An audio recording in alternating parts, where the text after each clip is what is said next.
Chimène Badi revient sur le devant de la scène. La star, révélée grâce à l'émission Popstar en 2002, sort un album de reprise d'Édith Piaf le 20 janvier. Un hommage à l'artiste devenu mythique et à son répertoire teinté de passion et d'amour. Et en termes d'amour justement, Chimène Badi a annoncé l'un des derniers gros changements survenus dans sa vie, sa rupture avec son amoureux Julien.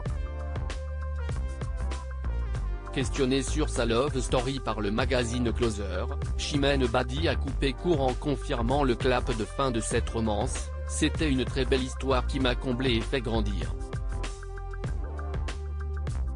Si est fini », raconte-t-elle. Je ne cherche plus dans le regard de l'autre le moyen d'être rassuré, d'avoir confiance en moi. Pour donner, au public, à mes proches, j'ai appris à me sentir libre, à aimer qui je suis.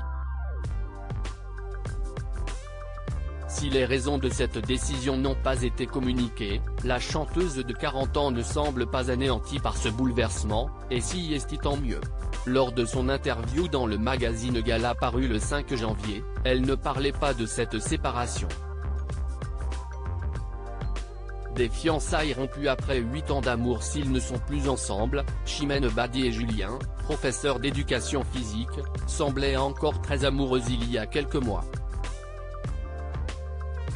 Par amour pour elle, il avait même accepté de faire une apparition publique à la télévision dans l'émission La Boîte à Secrets pour reprendre le titre Je l'aimais à mourir de Francis Cabrel avec l'un de ses amis à la guitare.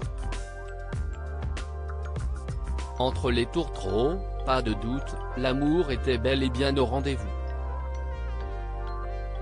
Chimène Badi le confirmait encore il y a quelques semaines dans les pages du magazine Public: « Nous ne sommes pas mariés car on s'en fiche un peu du mariage, cela ne nous fait pas du tout rêver. Je n'ai pas besoin de me marier, Julien est l'homme de ma vie, car si est-il l'homme sur lequel je peux compter.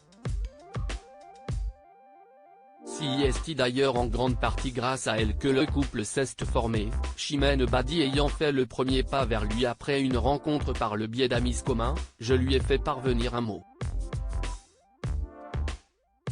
Un chapitre désormais clos, malheureusement.